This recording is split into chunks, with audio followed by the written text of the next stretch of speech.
Dia 64. Êxodo, capítulo 16. Toda a comunidade de Israel partiu de Elim e foi para o deserto de Sim, que fica em frente a Elim e o monte Sinai. Chegaram lá no 15º dia do segundo mês, depois da saída do Egito. Ali, no deserto, toda a comunidade de Israel reclamou a Moisés e Arão. Os israelitas disseram: seria melhor que o Senhor tivesse nos mantido no Egito. Pelo menos tínhamos panelas de carne e pão à vontade. Mas vocês nos trouxeram a este deserto para matar de fome toda esta multidão. Nessa situação, disse o Senhor a Moisés: vou fazer chover pão do céu e o povo deverá sair todas as manhãs para recolher pão suficiente para o dia. Vou provar o meu povo. Quero ver se segue ou não as minhas ordens. No 6º dia da semana, porém, deverão colher uma porção dobrada. Moisés e Arão convocaram a comunidade de Israel.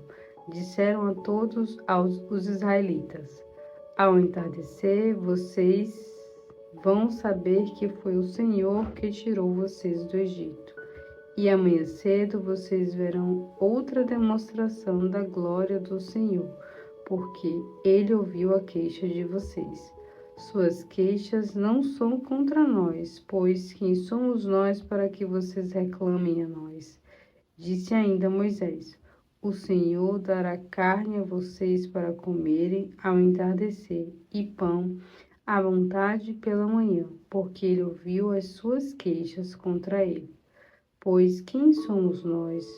Vocês não estão murmurando contra nós, e sim contra o Senhor.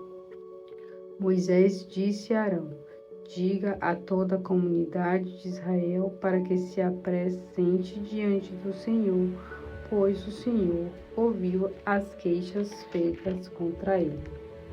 Arão chamou o povo. Enquanto isso, toda a comunidade de Israel olhou para o deserto e viu parecer na coluna de nuvem a glória do Senhor. E o Senhor disse a Moisés: ouvi as queixas dos israelitas. Diga a eles: ao entardecer, vocês vão comer carne e de manhã se fartarão de pão. Assim saberão que eu sou o Senhor, o seu Deus. De fato, ao entardecer, apareceram muitas codornizes e cobriram o lugar onde estavam acampados. E pela manhã, o deserto ao redor do acampamento estava coberto de orvalho. Quando o orvalho evaporou, ficou flocos finos semelhantes a escamas ojeada estavam sobre a superfície do deserto. Quando os israelitas viram aquilo, começaram a perguntar uns aos outros: o que é isso? Pois não tinha ideia do que se tratava. Disse-lhes Moisés: isto é maná, que o Senhor está dando para vocês comerem. Assim ordenou o Senhor: cada chefe de família deve recolher todo dia a quantidade suficiente para sua família, uma tigela por pessoa. Os israelitas fizeram como lhe foi dito. Alguns recolhiam mais, outros menos. Porém, quando mediam com a tigela, não sobrava nem faltava para ninguém. Cada um recolheu quanto podia comer. Moisés preveniu todos, dizendo: não deixe alguma sobra para o dia seguinte.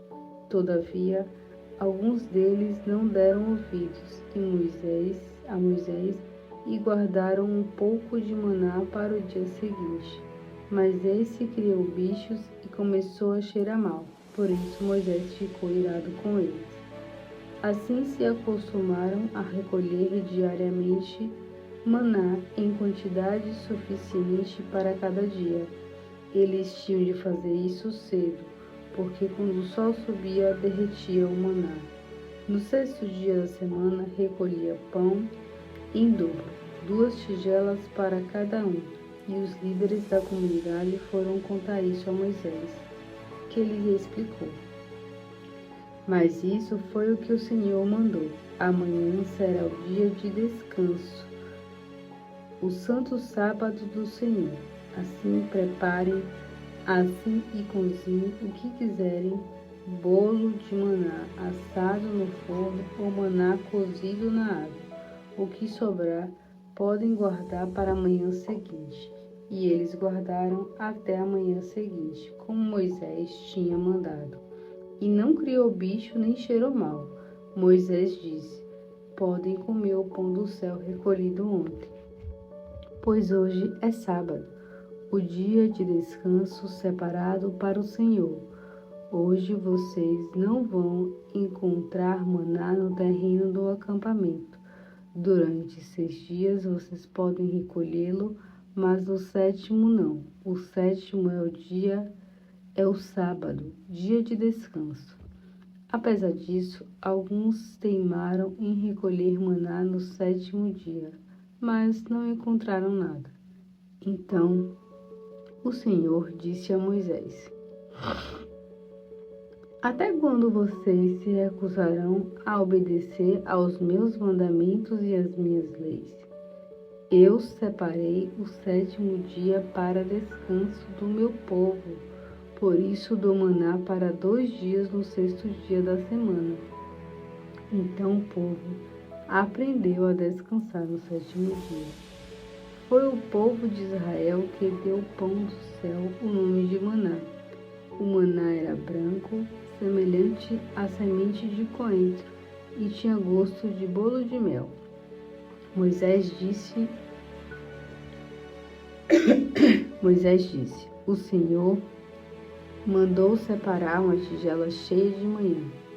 Este maná ficará guardado de geração em geração, para que os descendentes vejam o pão que lhes dei no deserto, depois que eu os tirei do deserto.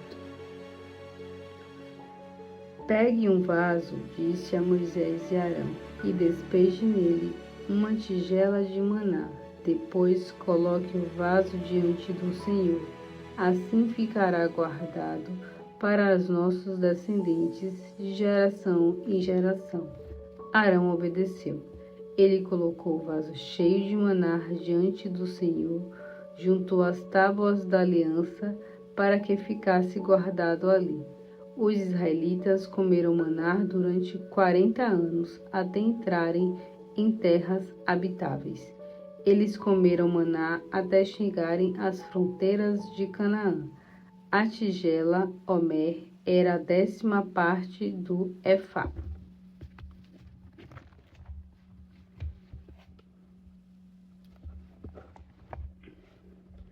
Lucas capítulo 19. Quando Jesus entrou em Jericó e estava passando pela cidade, um homem chamado Zaqueu, um dos mais influentes no negócio de cobrança de impostos dos romanos, procurava ver quem era Jesus. Porém, ele era muito baixo e não conseguia olhar por cima do povo. Por isso, ele correu na frente e subiu em pé de sicômoro, ao lado da estrada, para ver Jesus passar ali. Quando Jesus chegou àquele lugar, levantou o olhar para Zaqueu e disse: Zaqueu, desça depressa, pois hoje preciso me hospedar em sua casa. Zaqueu desceu apressadamente e levou Jesus para casa com grande alegria. Mas o povo viu isso e começou a se queixar. Ele foi logo se hospedar na casa de um pecador tão conhecido. Mas Zaqueu levantou-se diante do Senhor e disse: Senhor, de agora em diante eu darei metade da minha riqueza aos pobres, e se eu cobrei demais os impostos de alguém, devolverei 4 vezes mais. Jesus lhe disse: hoje chegou a salvação a esta casa. Este homem também é um filho de Abraão. pois o Filho do Homem veio buscar e salvar o que havia perdido. Jesus estava se aproximando de Jerusalém e contou uma parábola para corrigir a impressão que o reino de Deus estava para começar logo. Ele disse: um homem nobre que morava em certa província foi chamado à distância capital do império para ser coroado rei da sua província. Antes de partir, ele reuniu 10 dos seus servos e deu a cada um deles certa quantia em dinheiro e disse-lhes: façam esse dinheiro render enquanto eu estiver ausente. Mas o povo odiava e enviaram uma declaração de independência dizendo: não queremos que este homem seja nosso rei. Ao voltar, ele chamou os homens a quem tinha dado dinheiro para saber o que haviam feito com ele e quais haviam sido os lucros. O primeiro homem veio e disse: Senhor, o seu dinheiro rendeu 10 vezes mais a quantia recebida. Muito bem, exclamou o seu senhor. Você é um servo eficiente. Foi fiel no pouco que lhe confiei, e como recompensa será agora governador das cidades. O servo seguinte também conseguiu um bom lucro e disse: Senhor, o seu dinheiro rendeu 5 vezes a quantidade recebida. Muito bem, disse o seu senhor, você será governador sobre 5 cidades. Mas o terceiro servo disse: Senhor, aqui está o seu dinheiro. Eu guardei bem seguro, porque fiquei com medo do Senhor, que é um homem severo. Tirar o que não é seu e colher o que não plantou. O Senhor respondeu: seu servo mau, eu o julgarei pelas suas próprias palavras. Se você sabia que eu sou um homem severo, que tiro o que não é meu e coloco o que não plantei, então por que você não depositou o dinheiro no banco para que pelo menos eu recebesse os juros? Assim, pois, voltando-se para os outros que se achavam ali, disse: tome o dinheiro dele e dê ao homem que ganhou 10 vezes mais. Mas o Senhor, disseram ele, já tem 10. Ele respondeu: eu afirmo a vocês que aquele que tem muito receberá mais ainda, mas aquele que não tem, até o pouco que... Eu afirmo a vocês que aquele que tem muito receberá mais ainda, mas aquele que não tem, até o pouco que tem será tirado. E agora, quanto a estes meus inimigos que se revoltaram, tragam todos aqui para que sejam mortos na minha presença. Depois de dizer isso, Jesus continuou a viagem para Jerusalém, caminhando na frente dos seus discípulos. Quando chegaram aos arredores de Betfage e Betânia, no Monte das Oliveiras, ele enviou 2 dos seus discípulos, dizendo: vão até a aldeia próxima e ao entrarem procurem um jumentinho amarrado ao lado da estrada e que nunca tenha sido montado. Desamarre-o, tragam o animal aqui. E se alguém perguntar o que vocês estão fazendo, por que estão desamarrando o animal, diga apenas: o Senhor precisa dele. Eles foram e encontraram o jumentinho como Jesus tinha dito. E quando estavam desamarrando, os donos lhe perguntaram: o que está fazendo? Por que está desamarrando o nosso jumentinho? Os discípulos responderam: o Senhor precisa dele. Assim eles trouxeram o jumentinho a Jesus e lançaram seus mantos sobre o lombo do jumentinho e ajudaram Jesus a montar.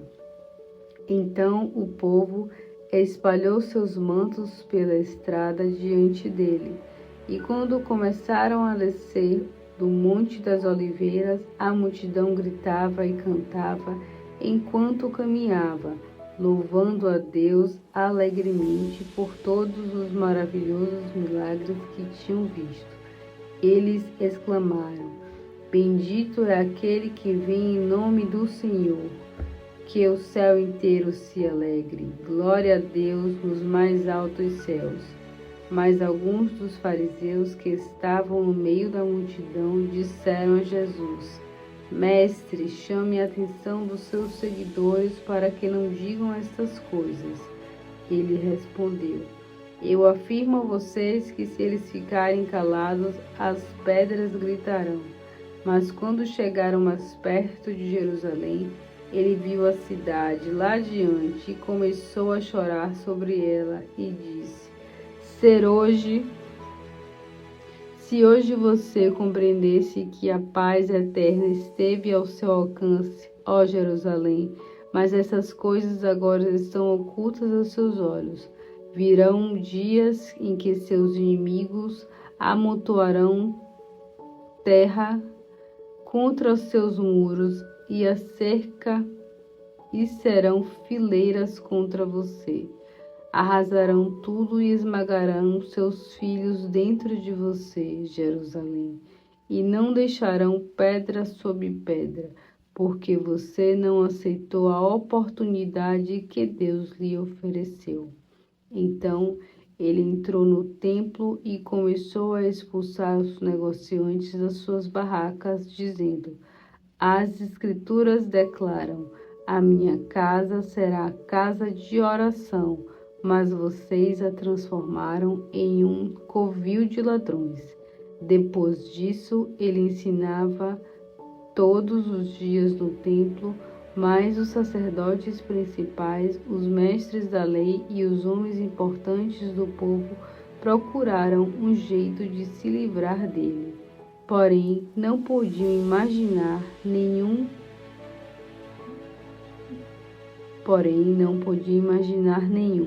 porque ele era um herói para o povo, que dava ouvidos a cada palavra que ele dizia. Jó capítulo 34. Eliú continuou seu discurso. Vocês que são sábios, ouçam os meus argumentos, vocês que têm conhecimento. Nós somos capazes de escolher aquilo que queremos ouvir, tal como provamos o alimento que achamos gostoso. Por isso devemos descobrir o que é bom e seguir aquilo que é justo. Jó afirma: Eu sou justo de Deus. Deus me tratou com injustiça. Sou inocente, mas me consideram mentiroso. Sofro uma doença que não tem cura, apesar de não ter culpa. Quem poderia ser tão atrevido como Jó, que despreza a Deus como se estivesse bebendo água? Ele anda como os perversos e se une com as pessoas que não prestam, e diz: Não vale a pena tentar agradar a Deus. Vocês que têm bom senso, ouçam. Será que Deus faria alguma coisa errada? Será que o Todo-Poderoso cometeria injustiças? Ele dará a cada homem o que seus atos merecem. Cada um será castigado ou recompensado conforme as suas ações. Na verdade, o Todo-Poderoso não faz o mal e nem é injusto com os homens.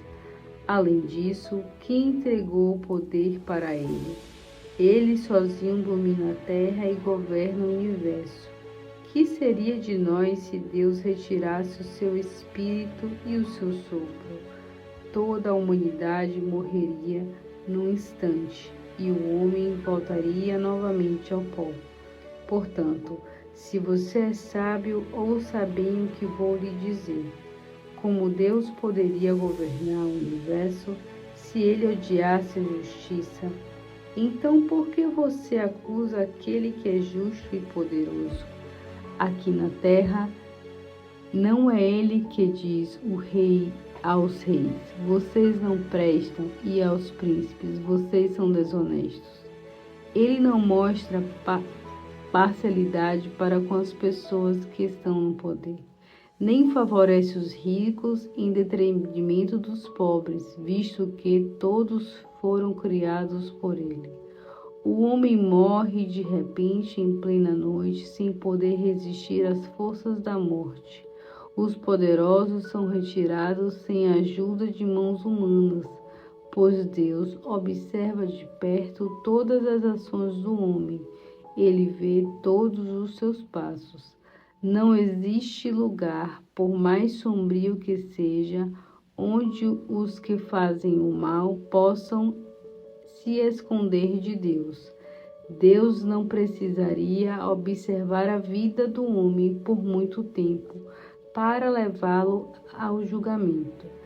Sem fazer aquele, ele destrói os poderosos e coloca outros em seu lugar, porque já conhece as ações desses homens e assim manda um castigo pesado que os esmaga durante a noite. Deus castiga os poderosos por causa da sua impiedade diante de todo o povo, porque se afastaram dele e se recusaram a obedecer às leis divinas. Eles fizeram os necessitados gritar diante de Deus, e ele ouviu o clamor deles e os atendeu. No entanto, se Deus se calar, quem pode condená-lo? Se esconder o seu rosto, quem poderá vê-lo? Ele domina sobre os homens e nações, para evitar que o perverso domine e não engane o povo. Talvez algum dia diga a Deus: sou culpado, não vou mais pecar. Se ainda há algum pecado escondido em minha vida, mostre-me, e eu nunca mais voltarei a fazer isto. Quanto a você, não deve pensar, porque isso pode escolher sua recompensa e tomar as decisões em lugar de Deus. É você, Jó, que deve dizer, não eu. Diga-nos o que está pensando. Qualquer pessoa de bom senso e sábia que me ouve me declara: Jó agiu sem sabedoria. O que ele diz não faz sentido. Ah, se Jó sofresse o castigo mais severo, pois falou contra Deus da mesma maneira que falam os pecadores rebeldes. Aos pecados você acrescenta rebeldia. Você menospreza Deus na nossa presença e não para de falar contra ele.